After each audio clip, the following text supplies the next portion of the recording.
You're watching the Law and Crime Network. We are reviewing testimony in the Cloud 9 murder trial out of Florida. Ken Belkin is here along with me today. So Ken, we're going back and reviewing some of the initial responders to this. We know that there's a recording of what happened, basically. There's cell phone recordings in the scene, and also the local police department was right around the corner or was very close by doing a traffic stop. They caught the sound of some of the gunfire on body cameras because they just happened to be in the area and the body cameras were obviously on. So a chaotic scene there at the club when this whole thing happened. But let's talk about the trial. So you've got witnesses who are recanting previous identifications of at least some of the defendants. You've got another witness who initially told police that he could point the finger at one of the defendants who, when he's up on the witness stand, said, "Oh yeah, I saw all three of them shooting." So what do we make of this? I mean, I guess it's just indicative of a trial of this nature being a rough and tumble experience for the state.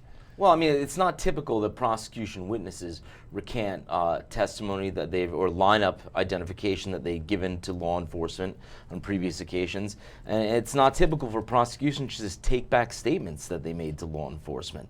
You know, this is highly unusual. And I think, you know, in the instance of this one particular witness, Dontarius Bartley, the guy who identified Mr. Barrow in a lineup, you know, he said on the stand, "Look, I'm just telling them what they want me to tell them.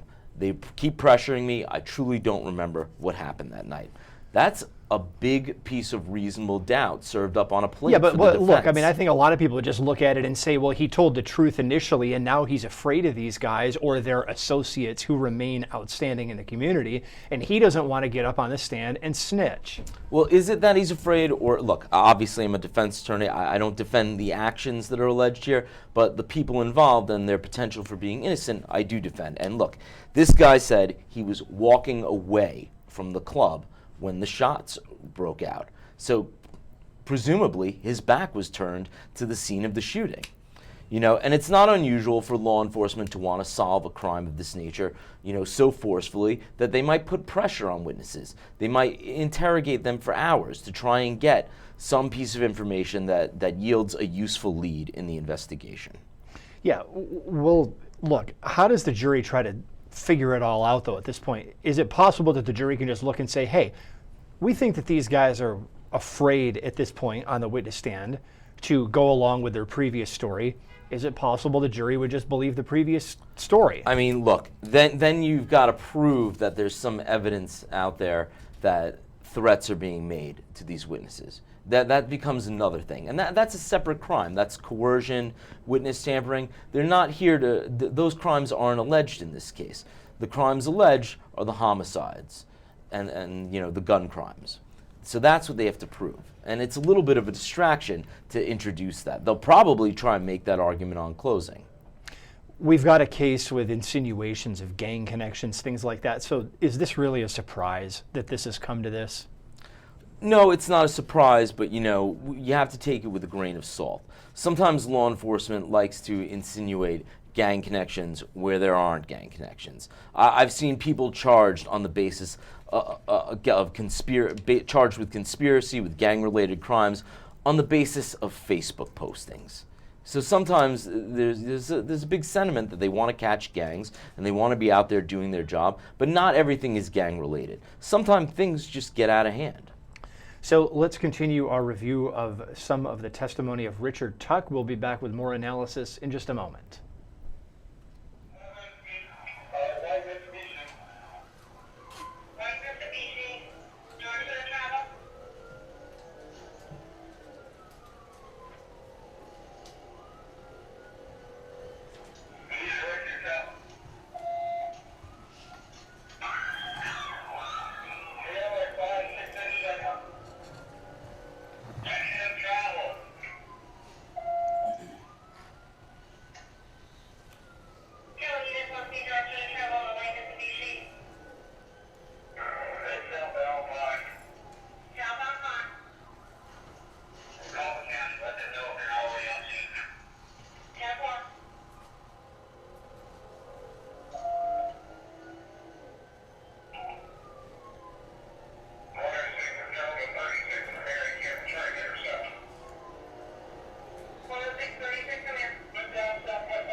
further questions of the detective. Mr. Gorley?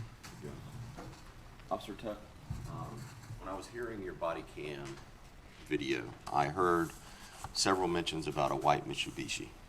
That wasn't you making those statements, correct? No, sir. Okay, that was on the radio from what other officers were doing, correct? Yes, sir. And you took that they were in pursuit of a white Mitsubishi that was related to this shooting in some way, correct? Yes, sir. Okay. Now, the position of Miss Robinson's body was partly in the grass and partly in the sidewalk closer to 441, correct? Yes, sir. Okay. Could you tell from when you got there whether or not that body had been moved in any way? No, sir. Did you see any type of blood trail or anything that she had been in a different position when she was shot? No, sir. There was a lot of blood on the ground. I wasn't looking for a trail. I was looking at how to save her life. So, The area where all the blood was, where she was lying, is that correct? yes, sir. Okay. Under her. And other than you moving the body for CPR, you would agree with me that it's probably the spot that she was at when she was struck by the bullet? I would assume so. Okay, thank you. Ms. Hawthorne?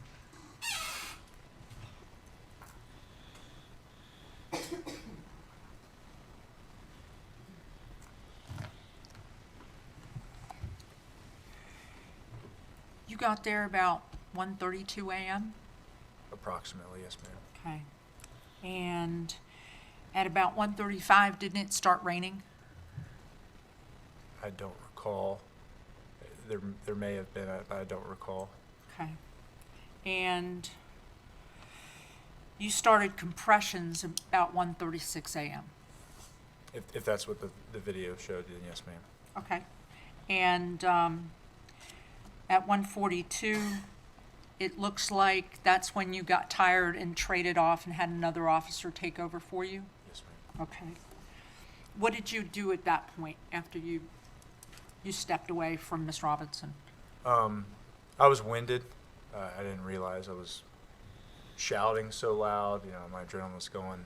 So, as the video shows, I sit back. I'm still sitting there with the other officers. I eventually get up, and when I do, I go out to the roadway to direct the ambulance to come in. That's the video you heard.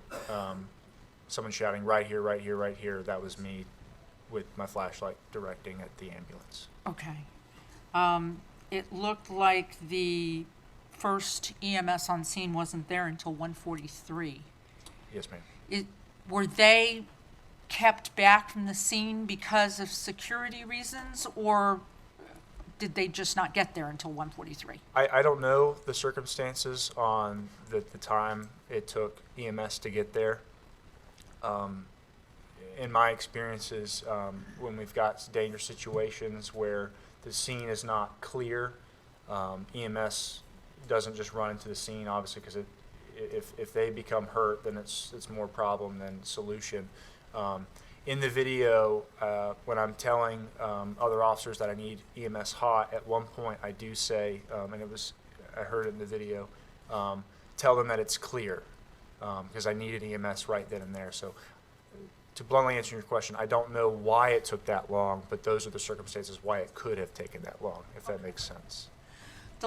The nurse that came over and began assisting, giving the mouth-to-mouth resuscitation, do you know why she wasn't allowed to come over and assist before that moment? I don't know where she came from. I don't know if she was held back. She arrived and provided assistance with us. Okay. After you went and got the sheet, what else did you do after that evening? At that point, I kind of walked around to see if anyone else needed assistance, but I was instructed to stay with Miss Robinson as kind of scene security, make sure no one kind of came up, because once I laid the sheet, we had to preserve that evidence as best we could. And I noticed that there appeared to be a deputy walking with a camera, may have been a crime scene person? There were several people. One of our crime scene technicians was there. Theirs eventually showed up. There was a lot of personnel on scene. Yes, And then I saw that there was someone putting up the tape. yes, ma'am. Okay. All right. How long were you out on scene? I was there for a while. My car was kind of tied into the crime scene. There was some blood on my car that I couldn't just drive away. I had blood on my pant leg that I actually had to cut off one of my pant legs on the scene to prevent contamination because my knee got scraped while I was doing compressions. I didn't want to have a contamination there. So I was there for quite a while. Okay. Thank you, sir. Mr. Bankowitz, No additional questions, Judge. is witness excused, or is there any redirect? I'm sorry. So it has been a case filled with shocking images, that testimony not any different than what we would have expected, just a chaotic scene. And you were commenting in the midst of it, Ken, that it looks like a strong case, in part based on the recording. Well, I mean, the recording's one thing. I think there's a lot of eyewitness testimony. Certainly the case is strongest against Mr. Lacroix Barrow. I mean, there are witnesses that testified hearing him ask for someone to go get him the stick, which is, street slang for a gun.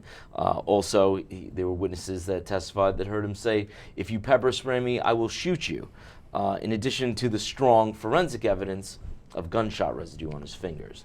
So- Never mind all the eyewitness testimony. Yeah, I mean, and the eyewitness testimony tends to point to him.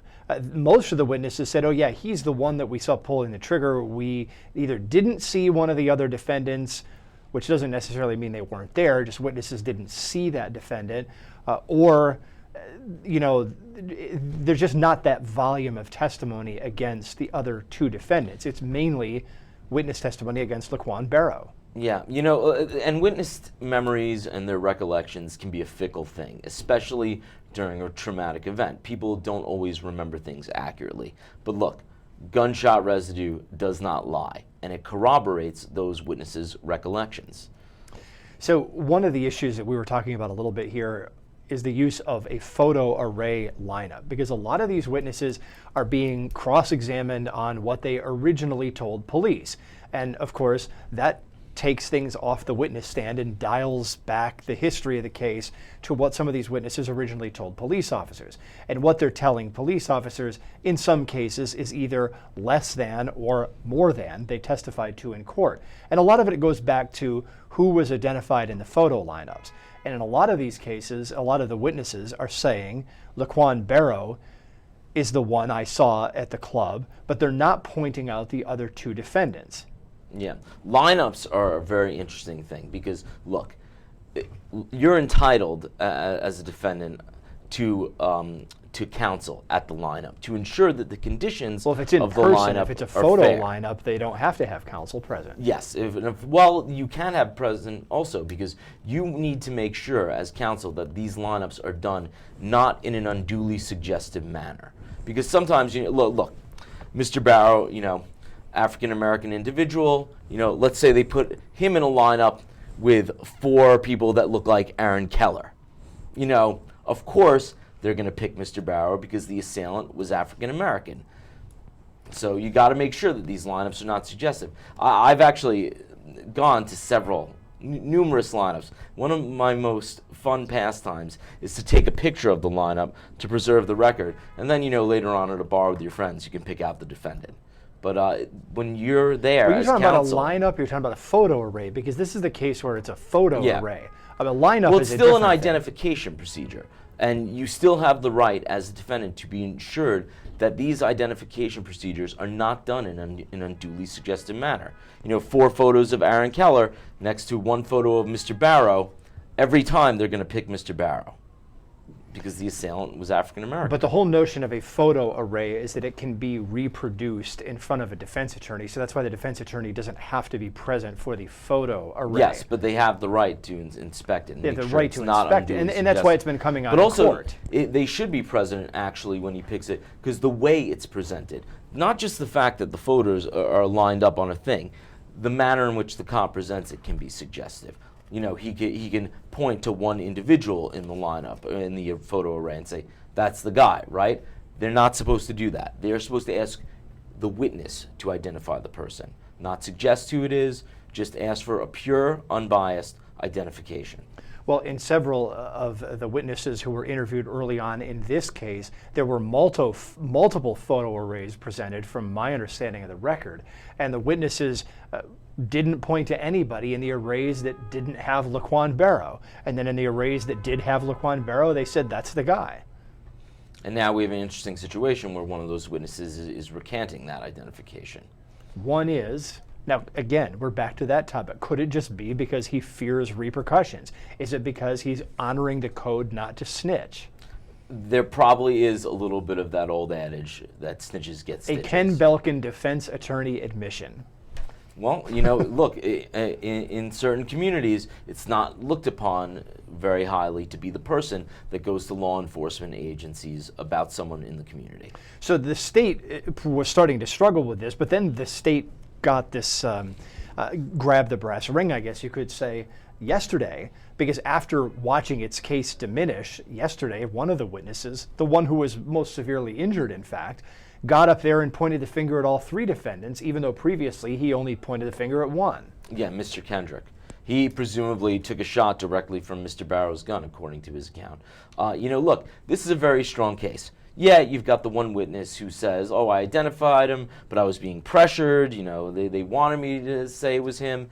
Look, that's a little bit of reasonable doubt, but there is an overwhelming amount of evidence, and I think it does prove the case beyond a reasonable doubt. Too much eyewitness testimony, too much forensic evidence with respect to the gunshot residue on Mr. Barrow's hands. Well, yeah, and the other defendants weren't arrested for some time after the crime either. What I'm waiting for is to see exactly where things are going to go, because one of them apparently, told a friend that he was involved, so it basically amounts to a confession. Yeah, obviously they'd have to get that in. It would be considered hearsay, but as an It's a exception, statement by a statement party against opponent. interest. Yeah, So- statement by a party opponent. So I've got the right rule, don't I? It's against interest, but that's okay. It's a statement by a party to the case. Well, he's not a party to the case, technically. The only parties to the case are the defendants and the state of Florida. Well, yeah, that's what I'm saying. It's a statement of the defendant that Yeah. would be coming in. But a statement against penal interest. It could come in under multiple exceptions, actually. Okay, so We then could we're both both be right. right. We're both right. That's what I was waiting for. So let's continue reviewing some of the testimony in this case. I want to listen to Rachel Kinsey. She's one of the crime scene techs who's been on and off the stand a couple of different times in this case. You state your name and spell it for the court reporter. Rachel Kinsey. My first name is spelled R-A-C-H-E-L. My last name is K-I-N-S-E-Y. When I called you, I asked for Rachel Peavy. Did your name recently change? Yes, sir. How long ago? A little over a week. Congratulations. Thank you. Where do you work? I work at the Marion County Sheriff's Office. How long have you been there for? Almost 6 years. You tell the jury what your job is with the Marion County Sheriff's Office. My current job is I am the executive assistant to our staff attorney, Greg Gerald. How long have you been in that position? Just over a year. Prior to that, what was your position with the Sheriff's Office? A forensic crime scene technician as well as a forensic DNA technician. How long did you hold that position for? Almost 5 years. And what kind of education did you have to prepare you for that position? I have a master's degree in criminal justice with a specialization in forensic science from St. Leo University. And as a forensic DNA technician and evidence technician, what were your day-to-day duties? I was primarily a forensic crime scene technician. DNA was a little bit on the side, but as a crime scene technician, my job was to observe, document, and collect any items of possible evidentiary value from scenes, as well as perform any necessary testing that may have been requested.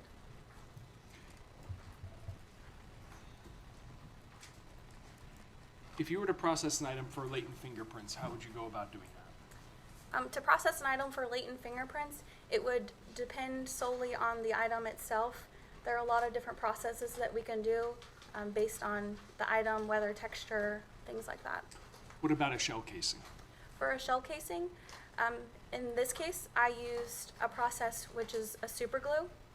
So I put the casings in a super glue, and then I would process them with black powder application. And I usually typically do that on the I will say side of the shell casing, but not on the head stamp. And can you process a shell casing for the presence of DNA? You can, yes, sir. And how would you go about doing that? To process a shell casing for suspected DNA, you just take a sterile hydrated swab and you hydrate that swab with deionized water, which is just a really fancy word for sterile water. And then I will swab the outside of the head stamp of the shell casing, typically where your fingers will be if you would load it into a magazine. And do you do that before, if you were to process a shell casing for both DNA and latent fingerprints?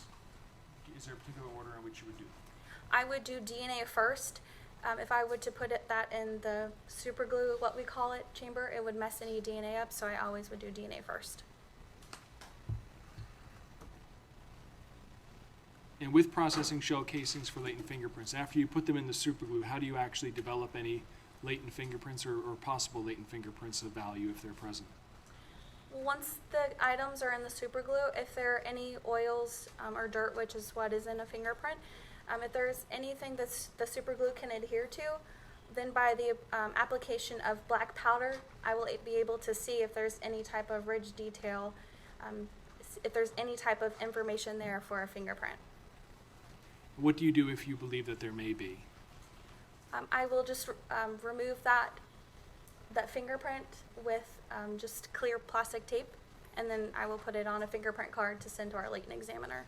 And does a latent examiner make the determination as to whether or not what may be a fingerprint is a fingerprint, and if it is, whether it's suitable for comparison? Yes, sir. And the DNA swabs that you collect from an area somebody may touch on a shell casing, do you do any further analysis of those? I do not. Once I swab the item for DNA, I will place it into evidence, and then if it goes to FDLE, that is out of my call.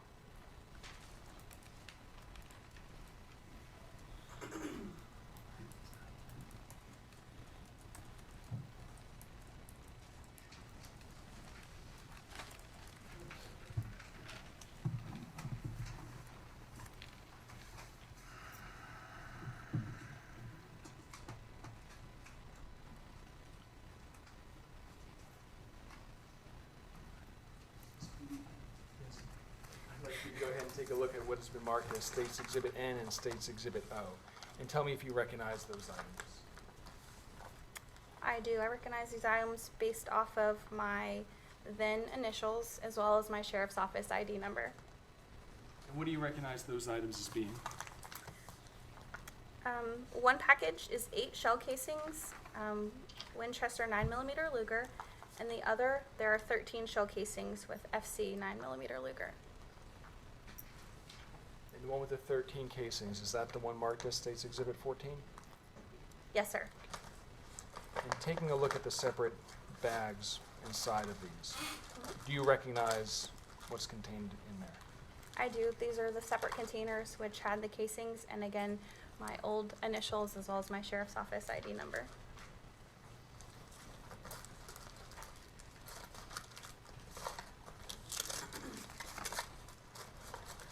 And if you could also take a look at what's been admitted into evidence in State's Exhibit 15, what's inside there, and tell me if you recognize what's inside.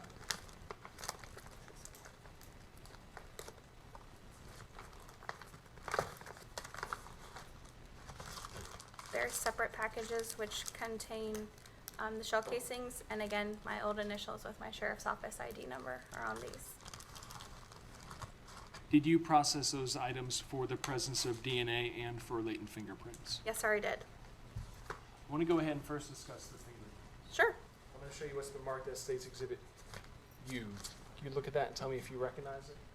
Yes, sir. I recognize my handwriting on the latent fingerprint card, as well as my sheriff's office ID number and my old initials. And what is that item that you're holding? These are latent fingerprint cards that I took from the shell casings previously in these packages. Does that item appear to be in the same substantially similar condition when you place it into evidence? Yes, sir.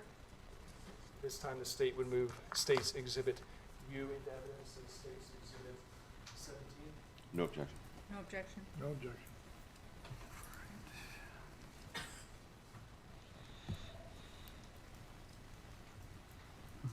And Ms. Kinsey, on each of those cards, do you actually, I'm sorry, Your Honor. Recognize that item?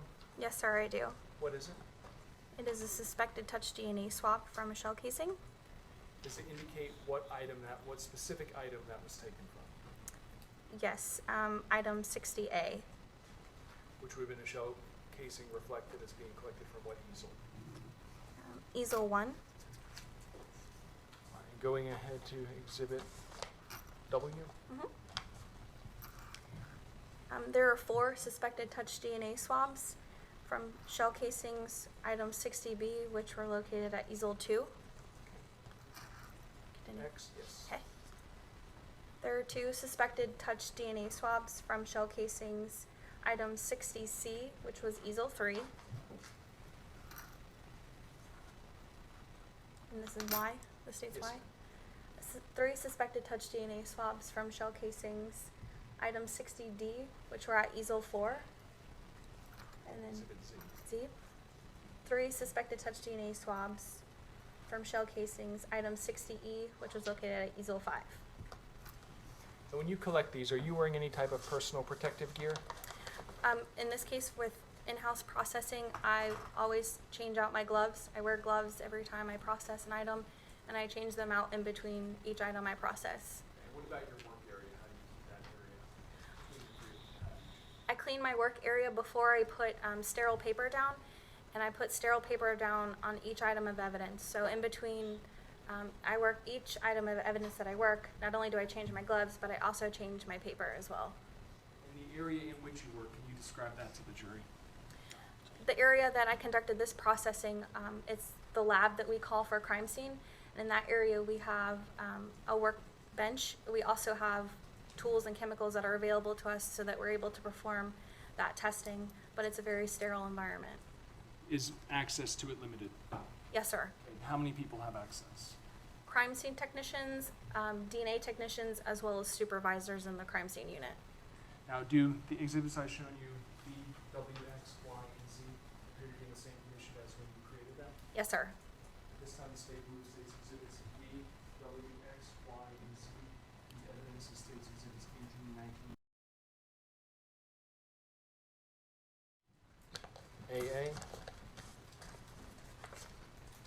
BB, CC, DD, EE, and FF. Can you take a look at all of those and tell me if you recognize them? Yes, sir, I do. Okay, what do you recognize them as being, starting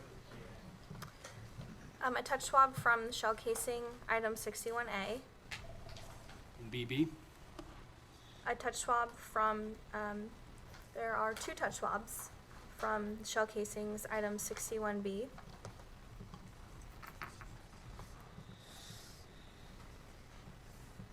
There are 2 touch swabs from 2 shell casings, item 61C. A suspected touch DNA swab from the shell casing, item 61D. A suspected touch swab from the shell casing, item 61E. And a suspected touch swab from shell casing, item 61F.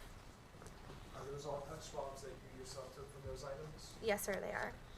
And do the items correspond to easels 6 through 11?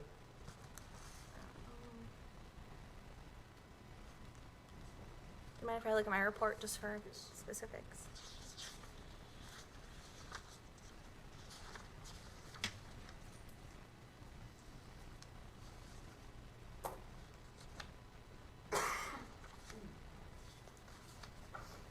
Yes, sir. And you yourself created these swabs Yes, sir, I did. and placed them into evidence? Yes, sir. Do these items appear to be in the same condition as when you placed them into evidence? Yes, sir. This time the state removes states exhibits AA through FF in evidence as states exhibits 23, 24, 25, 26, 27, and 28. Mr. Worley? Mr. Bankowitz? No objection. That was one of the crime scene technicians. She's been on and off the witness stand several times in this case, and it's an interesting quirk, I guess I could call it, a Florida trial procedure. Ken Belkin is not licensed in Florida, so Ken, why does Florida do it that way? I am not licensed in Florida, but much to my Uncle Lenny's chagrin, who's been trying to get me to take the bar down there for some time. Okay, so we've had people talk about this a little bit. I want to touch the subject again. In a lot of states, you just put somebody on the stand and you let them go from start to finish. Here's where I started to become involved in the case. Here's where I finished my involvement in the case. In Florida, they seem to go, and we've seen this in a couple of trials in Florida, through a timeline, and it means that the investigators are weaving in and out. You know, one person will notice something, they'll collect it, then another person will come in, do another piece of the investigation, and then this investigator comes back on the stand later to say, oh, here's the results of what I collected. And it seems that that's what's going on here. It's certainly a different procedure from what you folks are used to in New York. I mean, it seems to be a fairly effective procedure to take the witnesses maybe a little bit out of order and let them develop a timeline that reads a little bit more easily as a narrative for the jury. You got to remember, juries are not composed of lawyers. They're everyday people in the community, and things need to make sense. They need to ingest the information the way they would any narrative, such as a movie or a TV show. So we were talking about another topic, and this one's an important one. Why did this case get to trial the way it exists right now? You've got a few theories. Well, it's interesting to me. Look, it's second-degree murder. The evidence, at least against Mr. Barrow, seems overwhelming. Very compelling case against him. You've got the eyewitness testimony. You've got the forensic evidence. You've got, statements that he made that are coming in under hearsay exceptions that we both agree we're right about. But I think the fact is, why didn't this plea out? And I think, at least my theory is that Mr. Barrow has a very extensive rap sheet. Now, in that rap sheet, you see all the times the charges were dropped. Prosecution declined to prosecute. They abandoned the charges. Whatever euphemism they choose to use, this guy's been picked up like a dozen times for, in some cases, very serious crimes with drugs and firearms, yet every time the charges get dropped. Or almost every time. There's a couple of convictions in the defendant Barrow's previous record. And look, we know that this really doesn't get in front of the minor jury. ones. But we talk about, you've got possession of cannabis, possession of drug paraphernalia. There's guilty convictions in those charges. Yeah, but certainly, you've got carrying concealed firearm. The prosecutor dropped or abandoned it. So, this guy's been in and out of the system, but not a lot of it's stuck. Yeah, and look, typically your arrest record is not admissible. Convictions, of course, admissible. You open the door to that as a defense attorney by putting your client on the stand. Be prepared for the prosecution to cross-examine him on every single crime he's committed from the time he was a baby to, well, maybe since he's an adult. We don't prosecute infants. But the point is, charges were dropped against this guy many times. And I think this goes back to something you said off camera, that maybe, people were afraid to testify against him. Witnesses were afraid to testify against him. And maybe prosecution's got a bit of an axe to grind with him, and they weren't really willing to make a deal with this guy. Well, why second-degree murder in this particular case? Why not first? Well, I think this is a heat of the moment type situation. I don't think... Well, look, you've got some of the witnesses saying that these guys, or at least several of them, went back to a vehicle, that's where they got their weapons, and then they went back into the crowd and fired. Now, we see first-degree murder charges. In a lot of cases, they say that's enough time to reflect. That's enough time sometimes to defeat self-defense, to say there was a cooling period. Premeditation, I think, takes a little bit more than that. They really got to show that they planned to go to Cloud 9 on that night, and they planned to take a life on that night. Certainly, you can make that argument. They did bring guns with them to the club. But are they just the type of people that always bring guns with them to the club? Maybe not your crowd that you go clubbing with. I don't go clubbing, and that shouldn't come to a shock. You, on the other hand, may. I'm not sure. So, all of these guys have been in and out of the system. The key word, though, is that they've rarely been convicted. Rarely. So maybe the reason the state went after this so hard and heavy is, first of all, somebody finally died. Okay, Yeah. so that's obviously more serious. A lot of media attention. Their crimes are increasing in severity, one could say, if one believes the accusations against them. And prosecutors probably were not willing to make a deal. Aaron, are you saying that marijuana is a gateway to second-degree murder? Look, Ken, you're trying to twist my words yet again. The bottom line, you were the one that said you wanted to discuss why this case got to trial. I think it's interesting. I think this prosecutor's office rather, they might have a bone to pick with these people. They've been in the community for a while, causing trouble. And believe me, prosecutors are not so indifferent. When they see someone getting arrested and being charged and cases against them constantly being dropped, and they see the same defendant's name popping up over and over again, they say, no way. There's something up with this guy, and we have got to go hard. And I think that's what you're seeing here. I want to listen to some of the previous testimony of this week. Perhaps the most interesting moment in the trial was when one of the witnesses flat out said he wasn't going to tell the truth when he was called. Let's listen to that exchange. There are a couple of clips together here. He basically said he wasn't going to tell the truth. The judge sent him back to the holding cell or wherever he was because he's incarcerated on something unrelated, and then brought him back in and held him in contempt.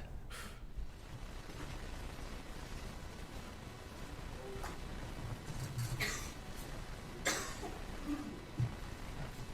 this young lady, raise your right hand, please. Do you swear or affirm that the testimony you're about to give will be the truth, the whole truth, and nothing but the truth, so help you God? Have a seat.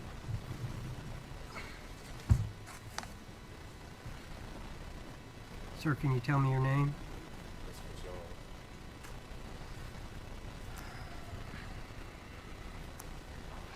Mr. Jones, do you understand that you're under subpoena to give testimony in this proceeding? You received a subpoena? Yes, ma'am. Okay. That subpoena means that whatever you say here cannot be used against you to prosecute you for any sort of offense. Do you understand that? But it also means that you have to answer questions. And that if you were to refuse to answer questions after being given the subpoena, that you could be held in contempt of court. That's fine. And that you could be sentenced to jail. That's fine. Is that your intention? Yes. You're not going to answer anybody's questions? Not one. Not one.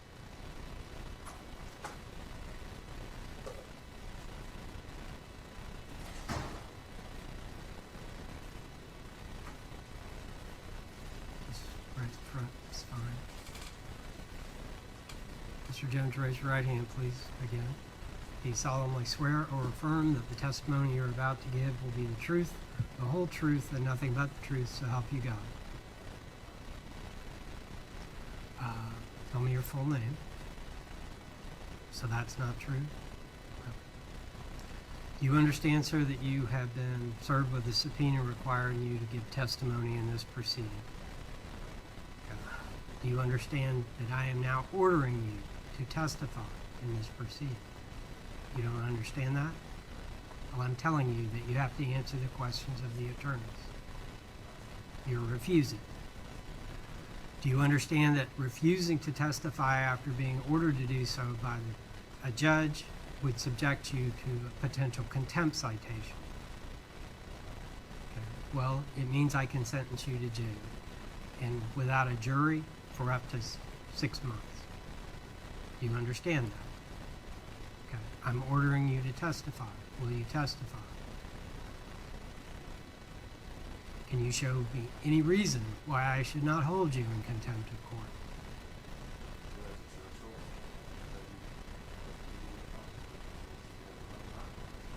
All right.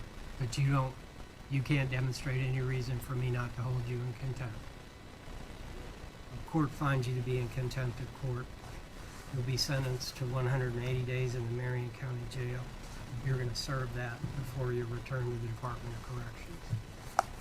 There you have it. One of the witnesses, Christopher Jones, called by the state in the Cloud 9 murder trial out of Florida, basically saying, I'm not going to tell the truth on the stand. When the judge said his name, he didn't even agree that that was his actual name. So, Ken, this guy gets an extra 6 months behind bars for refusing to testify. The judge, I thought, handled the exchange pretty calmly, but look, if you get subpoenaed and you're ordered to testify, you've got to sit in the chair and talk. Well, apparently you don't if you're this guy. Look. Well, you don't, but then you go to sit in the can for 6 months. Well, you know, it's going to be very interesting because he's already in jail. So I wonder if this time is going to run concurrently or consecutive to his Oh, it's current extra. sentence. I think the judge. It's extra? I think the judge made that pretty He's clear. supersizing that sentence? Yes. Well, you know, he probably deserves to get it supersized. Because look, at the end of the day, if the court issues an order to you, you have to comply with that order. You know, with certain exceptions, you could file what's called an interlocutory appeal. But when a judge gives you an order, you got to comply with it. And a lawful court order that is not complied with is contemptuous behavior. It's contempt. I've had several clients charged with contempt. I have had a client that went to jail for 90 days for contempt because he didn't want to provide financial documents in a case. This is a real issue, and he's gonna, you know, he's gonna serve some time. One of your reactions was the guy didn't have a lawyer when he was up there. So what would that have changed in this mix? It seems pretty cut and clean to me. You're supposed to testify, you refuse to, the judge orders you to, you still say no, you get a contempt ruling. I mean, look, what would the attorney have done? Said, well, no, Your Honor, you should only give him 3 months for it? I think a good attorney would have had a very thorough intake with this guy about why he doesn't want to testify.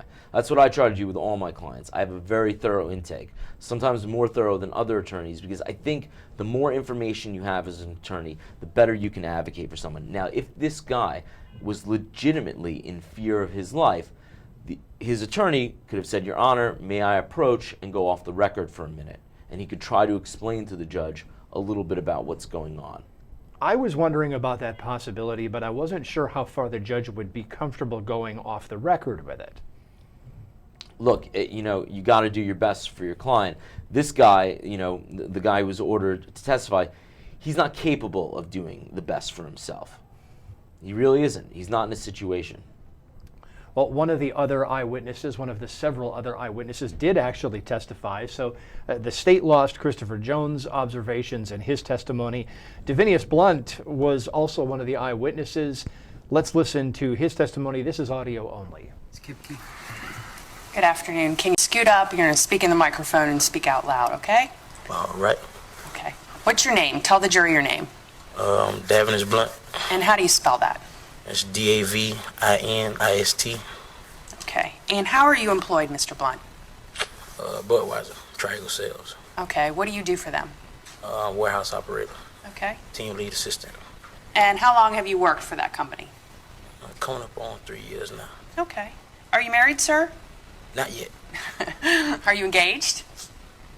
Pretty soon. Pretty soon? Do you have any children? Yes, I got one daughter, How old is she? 2. Okay. Do you live in Ocala? Do you live in Marion County? Yes, I do. How long have you lived in Marion County? All my life. Okay.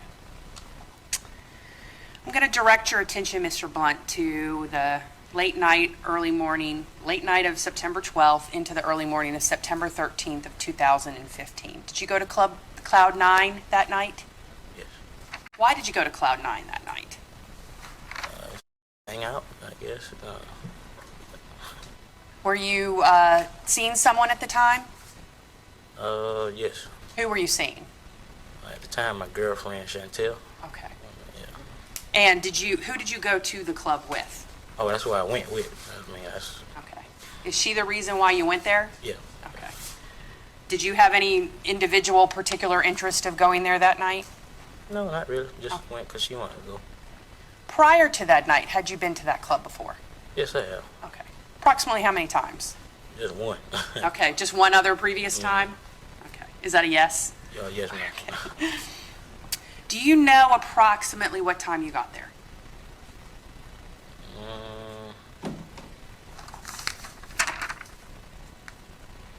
It's around like 10, I think it was. Maybe 10:30, something like How that. crowded was it when you got there? There wasn't nobody there when I first got there. Okay. Nobody there. What was the security like getting into the club that night? There's a bunch of people standing around talking. Okay. Did you have to pass through security to enter into the club? Oh, yes, ma'am. Okay. What did they do to check you to get into the club? It's just pat down and, like any other place. Okay. Did you have to show ID to get in? Yes, ma'am. Okay. When you got inside, where did you go?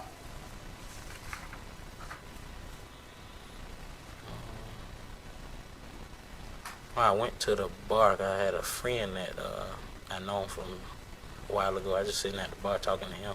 Okay. Did you stay in that location the entire time that you were inside?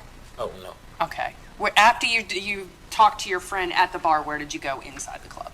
The little booth that was in the corner right there, and I was just sitting there the whole night. Okay. So after you went to the booth, that's where you stayed until you left the club. Is that correct? Yes, ma'am. Okay. Where was that booth in relation to the front door?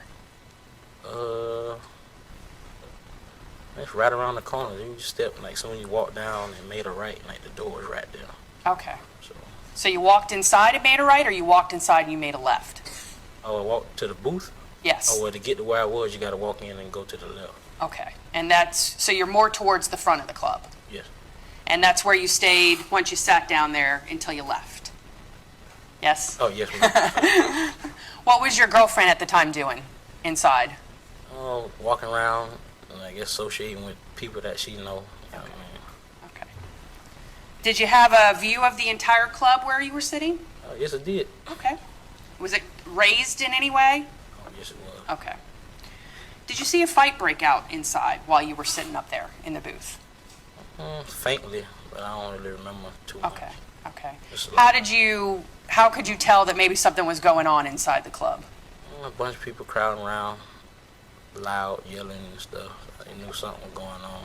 Could you tell or see anybody that was involved in that? No? No. Is that enough? No, no, sorry. Okay. Did you see what happened to that group of people? No, not really. Just like a lot of commotion and moving around, and like I said, people getting moved in different directions. But like I said, I really couldn't see too much of none. Really wasn't paying attention. Okay. Just, What made you decide to leave? You wanted to leave? just get out of there. Just ready to get home. Just something ain't feel right. Okay. Just trying to get out of there. Were they closing the club down in your impression at that point in time? Yes, they were getting ready to. Okay. What told you they were getting ready to close the place? Well, he kind of announced it on the in the booth and kind of said something, and all the lights come on. But I was trying to get out of there before that, and right trying to get out the door. That's when everybody trying to get out. So. Did you look for your girlfriend? Did you look for Chantel before you left? Yes. Before you left, did you find her inside? Yes, I did. Where was she? She was coming over. I think she was over by the bar doing something, talking. Okay. Did you walk out the front door together? Yes. Okay. What happened when you got outside the front door? Walked out, and then, like I said, remember walking out, taking a couple steps, and before I know it, just shots ringing off. Okay. So are you all the way out of the doorway in the front of the club when you hear shots? Yes, ma'am. Okay. And where was Chantel? She was right beside me. What happened when you heard that? Kind of split ways. She kind of pushed it back that way, and I took off for another direction. Okay. Where had you parked? I parked over by the little billiard place, whatever it is, right across to the right of the club. Okay. And so what direction? Did you go towards where you were parked or the other direction? I went the other direction. Okay. And Chantel went towards where you were parked? She went in the direction I kind of pushed it down. Okay. What happened after you started running? I was running and kind of felt my leg kind of give out and, couldn't run no more, so I just laid there. Okay. How far did you get? Not too far. Okay. And what did you realize after you fell to the ground? Something had happened. A bunch of people like I say, hollering, screaming and stuff, and I remember rolling over and looking at all this blood on my shorts, and I was like, something ain't right. Okay. Did you realize you were shot? Yeah, when I seen the blood, I knew something. Where were you shot, Mr. Blunt? My left leg. Okay. What part of the leg? Right above my knee. Okay. And when you fell, did you stay in that location? I did until I could really, I guess, adjust to see what was really going on. Did people come over and try to help you? Not till I was able to stand and call somebody. Okay. But ain't nobody see me over there. I was way out by myself. Ain't nobody see me. Okay. So you stood back up after you fell. How far did you get after you stood back up? I managed to like walk over by it was a truck parked like almost by the oyster bar counter, and And what happened once you got over near the truck? I just called called 911. Okay. So you had a phone on you. Yes, ma'am. And you called 911. Okay. Did any police officers or medics or anything show up to help you out? Yes. Which showed up first, an officer or a medic? Officer did first. What happened when an officer showed up? He showed up, and I'm just talking to him. Well, actually, I gave him the phone so he can talk to the operator because I ain't know a lot of stuff she was saying, and so I let him talk to her. And basically, he walked me around the other side of his car. He was kind of telling me to calm down and stuff. You know, basically, that was it. Okay. Did you get transported to the hospital? Yes, ma'am, I did. Okay. And once you got to the hospital, did you have to have surgery or anything? No, ma'am, no surgery. How long were you in the hospital? I left early Sunday morning around about, I say approximately between 6:30 and I think maybe 7 o'clock. So you were there about 5 or 6 hours? Yes, ma'am. Okay. And do you have any lasting effects from being shot in your upper left leg? I guess it hurts sometimes, time to time, maybe some nerve damage. I mean, it's on the way I guess, but. Do you ever have to take anything for pain? No, man, I don't have to take anything. Okay. No, man.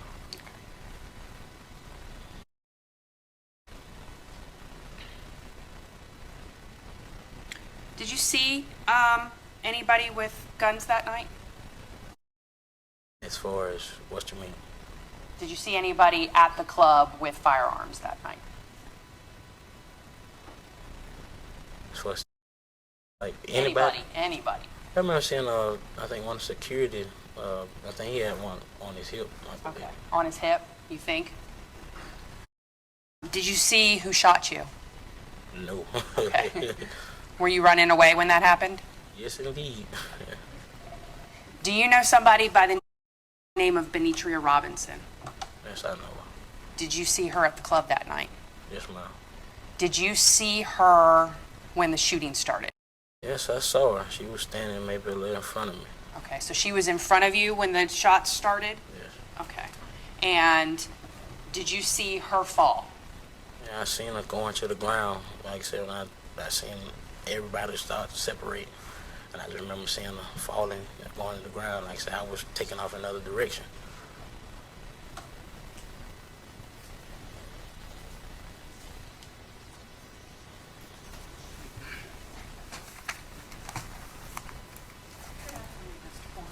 How you doing?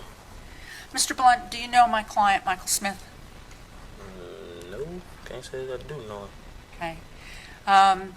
On September 13th, 2015, did you see anyone that looked like him at the club? My client? No, not inside the building. Okay, thanks. Mr. Bankowitz? You know Gary King, gentleman sitting here, No, I can't say that I do. and you remember seeing him at the club that night? No, I don't really remember seeing him. Okay, thank you. Mr. Gorley? Yes, sir. Mr. Blunt, at the time that the shots were fired, do you remember hearing or seeing anything? Just people yelling. Remember noticing a vehicle on Pine traveling fast? Remember a lot of cars traveling fast, to be Do honest you, with you. do you recall if you told the detective that when he interviewed you?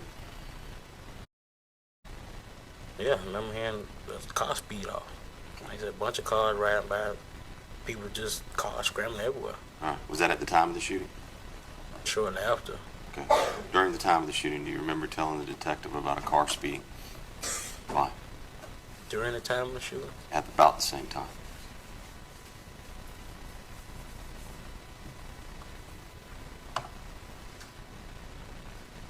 faintly. Don't really recall. Okay, thank you. Davenus Blunt on the witness stand there. He was one of the survivors in this shooting, among the 5 survivors, I should say. So here's what's interesting about his testimony is he was able to go through the facts that he was struck, where he was struck, how it affected his life, what was going on at the club that night, but he doesn't point the finger directly at any of the shooters. So from a defense standpoint, they're not horribly worried about what he had to say, other than that it might have a sympathetic effect on the jury. Yes, the old tugging of the heartstrings. Every good attorney loves to tug on those heartstrings because jurors have hearts. Well, look, the state also needs to prove he was injured. Yeah, they do have to prove he's injured, of course, but how it affected his life, that's not an element of the crime. Just that he was injured, that he was struck. How it's affected his life, that's going to run deep emotionally with jurors. They're going to want to see justice for this man whose life was impacted negatively. So we've got his testimony, and here's the defense strategy. If you're representing the defendant who everybody's pointing the finger at, you've got a really difficult battle. But the other 2, there are very few people that actually can say solidly, authoritatively, that they fired weapons at that scene. Look, so what's your strategy if you're representing one of those, I should say, minor defendants? They all face the same charges, but very few witnesses are implicating them. Look, the minor defendants, besides Mr. King and Mr. Smith, you got to say, look, there's no identification. There's nobody that saw them there. Or maybe there are people who saw them. Identification. There's some other identification. It's just not that strong. Yeah, it's not strong. There's contradicting testimony, and you've got to harp on that. You've got to try and take that pinhole and whittle it down to the point where you could drive a Mack truck through it. And I don't know that there is a pinhole with respect to Mr. Barrow. Yeah, everybody is saying he's the one that's involved here. And, ergo, we've got one of the weapons fired 13 of the 21 bullets. So somebody was a primary trigger man here. You've got Mr. Kendrick who said he stood between the gun and his sister that Mr. Barrow was pointing. And he saw Mr. Barrow pull that trigger. He has no doubt in his mind that the bullet that entered him was from Mr. Barrow's gun and Mr. Barrow's firing of that gun. Yeah, so at this point, if you're Barrow's attorney, is it case closed, case over? I mean, the case is never closed and the case is never over. A good attorney never gives up. That being said, he might want to get down on his knees and pray to whatever deity he believes in. So his case is, so then barring that intervention from a deity, where does his defense go? Where does his defense go? I mean, he's just going to try and have to poke as many holes as possible. I don't really see anything there to latch onto as a defense attorney for Mr. Barrow. There's one oddity that's come up in this, and a few people have insinuated as part of this process that the security guard was one of the initial trigger men. I mean, does his defense attorney try to inject that into the proceeding? Because it's there in the record. Pretty much nobody believes it, but it's there. Look, as a defense attorney, you are in a place of disadvantage in any criminal case because you already have a lack of credibility because you're representing someone who's accused of a crime. Well, and generally speaking, prosecutors have ethical guidelines. They're not supposed to prosecute somebody unless they've got evidence. Of course, which, that's arguable as to whether or not that happens. But, you don't want to lose any credibility that you can maintain or gain with a jury. You don't want to lose it on some argument that is just cockamamie and totally unbelievable. The security guard shot first. You've got a guy saying Mr. Barrow was in front of him and pulled the trigger. It's not going to be the security guard. So, Ken Belkin, not really sure where the defense is going to go for what we could call the primary defendant here. I'm struggling to figure out a way for that particular defendant to cast reasonable doubt into this proceeding. The other ones just don't have a lot of identification, so maybe their attorneys have a bit of a shot to at least get an acquittal on some of the charges. They definitely have a shot. I mean, they can say that, look, these people were mistaken for other people that may look similarly, may dress similarly. I had a case where a guy was sitting around with 5 other guys when the cops pulled up and found drugs in a backpack near them. They were all wearing the same clothing and all the same haircut, pretty much. Now, you raise an interesting question, and I will admit, folks, that I did not keep careful enough notes on this myself, so you can fault me, give me an F for the day if you want, but there's been some discussion about what everybody was wearing, and I'm not sure I picked up on something yesterday, but a defense attorney seemed to have a little bit of an aha reaction to one particular witness, and at this point I even forget who it was, basically saying, yes, this particular defendant was wearing a particular set of clothing, and what I didn't do is go back and look to see whether or not it's possible that that witness could have been identifying a different defendant. So, you know, if 5 witnesses get up there and say on Friday, December 1st, Aaron Keller is wearing a gray jacket and Ken Belkin is wearing a navy striped jacket, and then the next, and they all say the guy in the navy striped jacket is the one who pulled the trigger, and then one of them says, no, I think it was Aaron Keller and he was wearing a navy striped jacket, maybe there's a misidentification. I would hope they would at least have the decency to notice the disparity in hair up top. But that being said, I've had cases where my client was identified on the basis of a unique article of clothing. In that case, a Yankees baseball cap that's manufactured by a company whose name I'm not going to name on air. And, you know, the police and the DA tried to argue it was a unique baseball cap.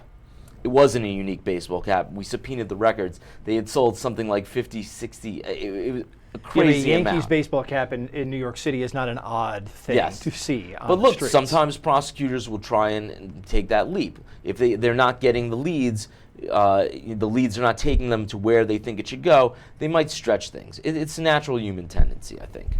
Yeah, well, I need to go and comb through my notes on exactly what everybody was wearing, because the defense attorney just said, or something like that, and it led me to wonder if there was a misidentification in there.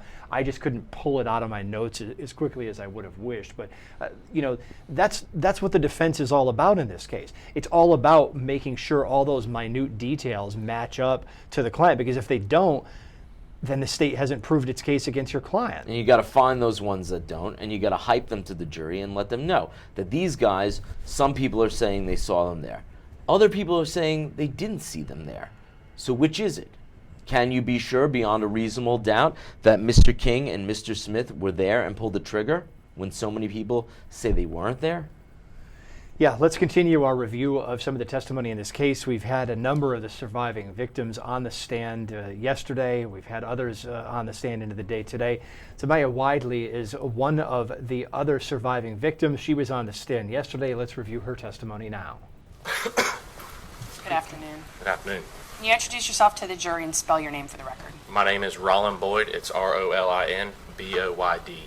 And how are you employed? I am a firefighter, paramedic, hazardous materials technician with Marion County Fire Rescue. How long have you been with Marion County Fire Rescue? Approximately 6.5 years. Can you introduce yourself to the jury and spell your name for our court reporter? My name is Tamaya Watley. Tamaya, THOMIA. Watley, WADLEY. You live here in Ocala, Ms. Wadley? Yes, sir. Have you lived here all your life? No, sir. How long have you lived here for? Say about 15 years. I know I'm not supposed to ask, but how old are you? 23. So most of your life you've lived here. Would you say you grew up here? You can say that. I want to ask you about something that happened on September 13th of 2015. Okay. Did you go to the Cloud 9 nightclub that night? Yes, sir. Who'd you go to Cloud 9 with? Audrey Bell. And why'd you go that night? My friend wanted to go. Just went with her. And what were you all going there to do? Just have a good time. What would having a good time consist of? Drinking a little bit, partying, hanging, talking with friends. When you go out and about, like the Cloud 9 that night, do you see people that you know? Yes, sir. You know a lot of people? Yes, sir. Do you use Facebook? Yes, sir. Are there people that you're familiar with through Facebook? Yes, sir. Are they people you could be familiar with through Facebook who you then will see in Yes, a sir. nightclub? Are you familiar with anybody named Laquan Barrow? I'm familiar with the name. Are you familiar with him through Facebook? Yes, sir. What name does he go by on Facebook? Sosa. Does he use the name Laquan or Quan in that name? I don't remember. Do you see that gentleman here in the courtroom today? Yes, sir. You describe what he's wearing to the jury? A black shirt and a gray blackish tie. May the record reflect she's identified Laquan Barrow. Record will so reflect. Are you familiar with somebody named Gary King? Familiar with the name? Can you put a face with the name?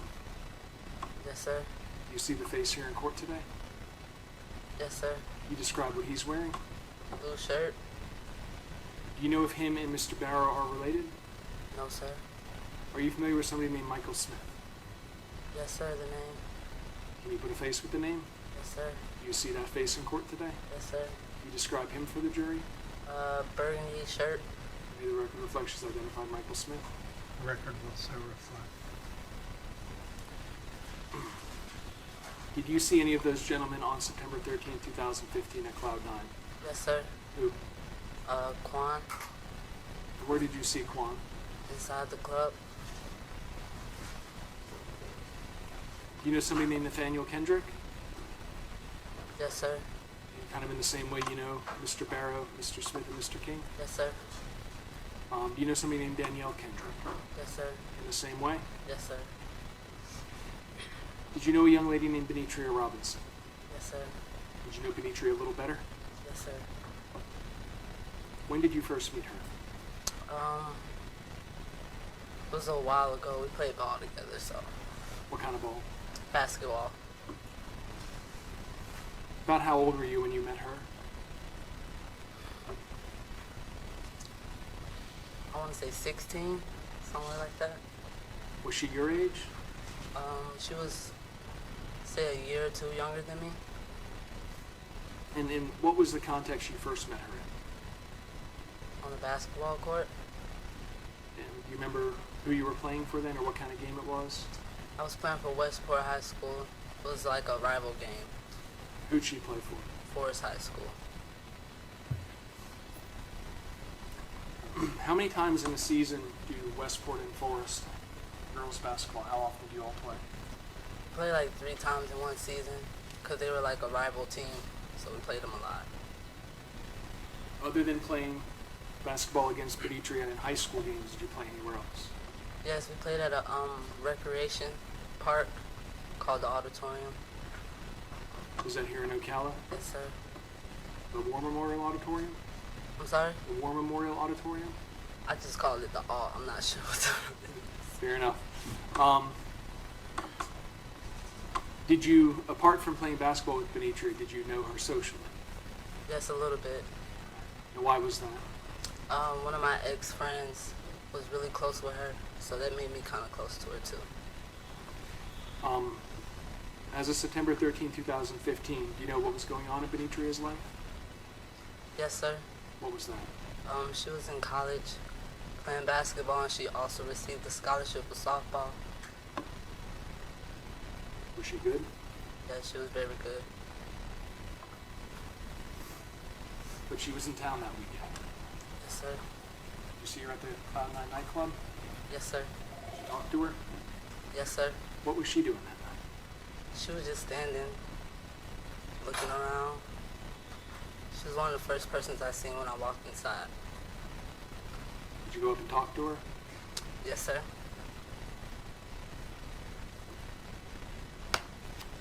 Ms. Wadley, while you were in the nightclub, did you see any type of fight or altercation occur? Yes, sir. Between who? Danielle and Maisha. Who's Maisha? She's Quan's sister.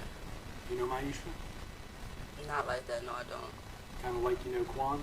Yes, sir. Kind of like you know Gary? Yes, sir. Kind of like you know Gene? Yes, sir.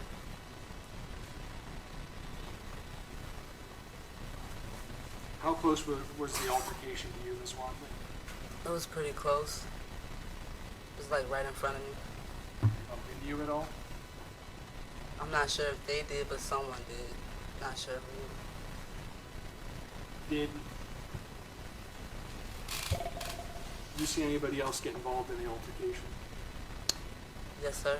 Who? Quan. What Quan did? He was pushing people around.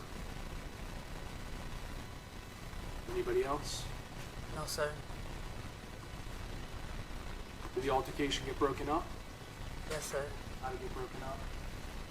I'm not sure if there were security guards or just random people, but random people were just breaking it up, trying to stop the fight.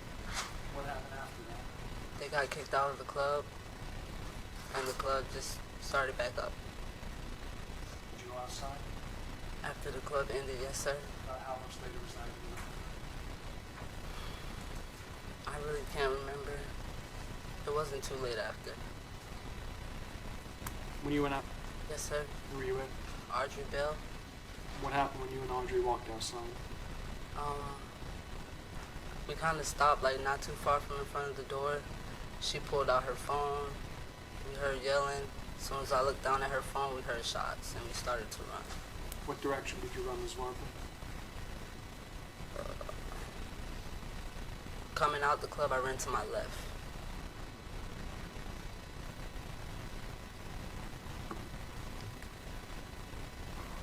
Can you tell where the gunfire was coming from? It sounded like it was coming from my right side, but I'm not sure exactly where it was coming from. When I fell to the ground, Where were you shot? in my leg, What part of your leg? I got shot in the ankle and it came out the other side of my calf muscle. Did you see who was shooting that night? No, sir. Did you go to the hospital? Yes, sir. The injury you received, does it still affect you today? Yes, sir. Tell the jury how. I get charter horses almost every morning. I can't sit for long. I can't stand for long. Can you play basketball? Not like I used to.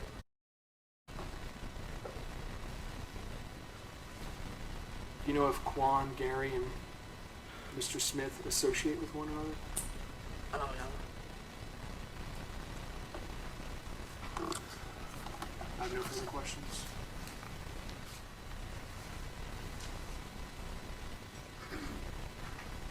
Good afternoon, Ms. Wadley. Good afternoon. Ms. Wadley, when you went to the club that night, and you walked outside, did you see Michael Smith outside? No, sir. No, ma'am, I'm sorry. Okay. Did you see anybody with guns? No, ma'am.